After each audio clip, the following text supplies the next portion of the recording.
we are here right now in the barrel auction. We're joined by Margaret Mondavi. Margaret, thank you very much for joining us.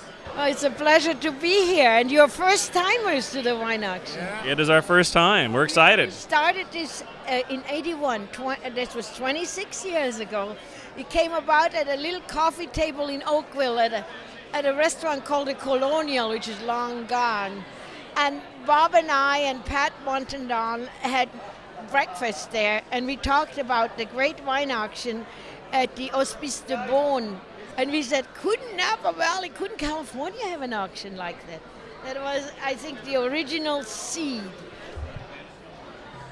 George, take us back in time a little bit when people started becoming aware of the importance of their stemware and how it affected wine. I remember clearly when I came first to the valley in January 1990, and I was introduced to Tim Mondavi at the time.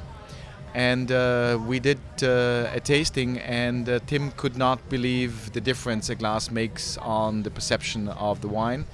And therefore, he called his brother, Michael, and they did another tasting. And the story goes that they were thinking that this is completely unreal. They recognized obviously that this will complicate their life, which means that all of a sudden they have to provide for every grape variety, for every major grape variety, a different glass. And it's the first time that winemakers endorsed our glasses by using them in the winery and spreading the good news. So there's been a lot of change at Mondavi over the last few years, and I would guess it's sort of exciting. Well, at Mondavi, I'm staying with the Mondavi family. Yeah, absolutely. My father, my sister, myself, Margaret, our children. We are looking forward. We have some wines coming from vineyards that have been in my family for a very long time, and the wines are showing extremely well. Cabernet Sauvignon, Cabernet Franc, and Petit Verdot. You know, it's good to have roots in this valley, and so we're reestablishing those roots and going strongly. We're here at the Copia Center and with the Napa Valley auction, and we're one of the beneficiaries of some of the proceeds from all the money that's raised. And we're with the Youth Development Recipient Agency, right? Correct. Well, my name is Jason Weiss, and specifically I'm with Boys and Girls Clubs in Napa Valley. The funds that go to all the agencies in Auction Napa Valley, there's basically three areas. There's housing, youth, and health. And so a percentage of the proceeds go to each area. Now, last year was just such an amazing year where they raised $10 million. So I think more agencies than ever before were able to benefit.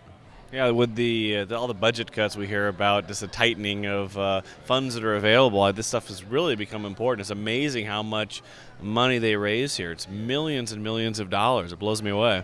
I don't know how. I mean, it is amazing, and I don't know how some of these agencies would survive without this. I mean, it's really it's such a key part of our operating budgets for the year. This is Brian and Jay, and we're here at the barrel auction, and we're joined by Gina Davis of Commander-in-Chief. Gina, thanks for joining us. My pleasure, thank you. So tell us, why are you here today? Well, I'm actually part of lot, I believe it's lot 19, which is, I come with it, yeah, absolutely. The winner of this auction item will get a walk-on part in Commander-in-Chief television movie. Wow, and so are you a big wine person or more of a foodie? I'm really getting quite an introduction to wine this weekend. I think by the end of this weekend I'm going to end up with a wine cellar or something for sure. All right, we're here with Ryan Seacrest, who is the host of the 2006 Napa Valley auction. Ryan, thanks for joining us. Great to be here. A lot of fun. Now, at the start of the auction, you mentioned a couple things, and I didn't know this. Number one, you mentioned you like girls. I do. Yes, so you've learned a lot. So that plus, what else? You also mentioned, the thing that really surprised me is you're a huge wine geek. And that was the thing that really surprised me. That's the breaking news. So I want to find out more about that. I am. I actually heard that there was the 76 tasting that they did one more time here, right? Yeah, they did it again. We know that. I know about the original, and I actually wanted to be here for the 76 tasting.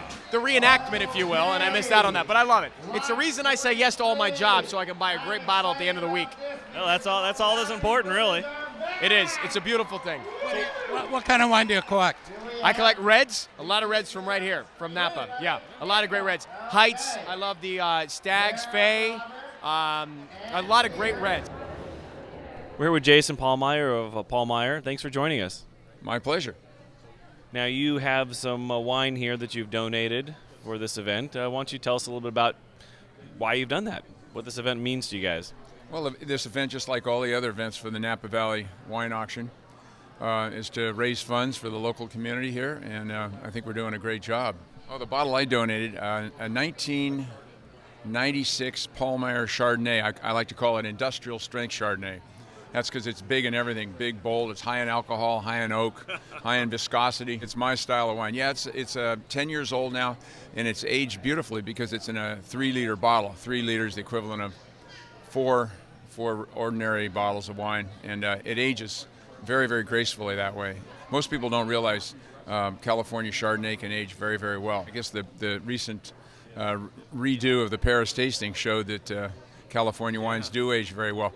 In particular, it's true that not all Chardonnays age well. There's only maybe 10 or 15 in Napa Valley or California that really have that potential, and that's the way they're made. You know, to be barrel fermented, no filtration, no fining. So you leave what I like to call the guts in the wine. Everything's there. Nothing's been washed out or filtered out. This is Eric and Brian and what is your name again? George? Jay.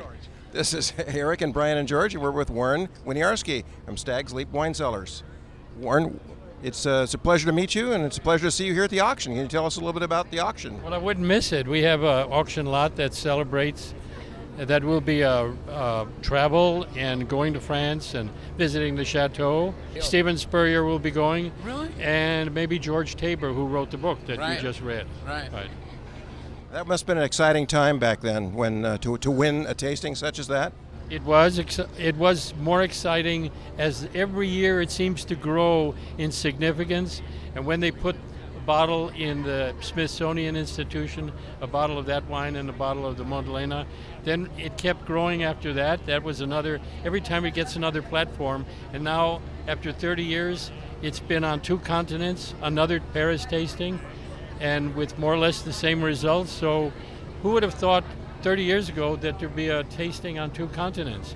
And nobody was losers because the French haven't stopped making beautiful wines. We're just now part of another club with no reservations about ageability. Stag's Leap Wine Cellars, Napa, Paris, Bordeaux, recreate the 30th tasting. Bid. 70,000 is bidder now. At 70,000 now we need 75. This isn't going to be recreated much more because there ain't the wine around. Bid. 75,000 now, thank you. 75 go, 80. Any more? Going once. 80,000, there it is. Yeah, 85,000 now. 85,000, come on back, panel 40. 85,000 now, give me 90. 90,000, this is your last chance. Going, go, $90,000. All Panel right. 6.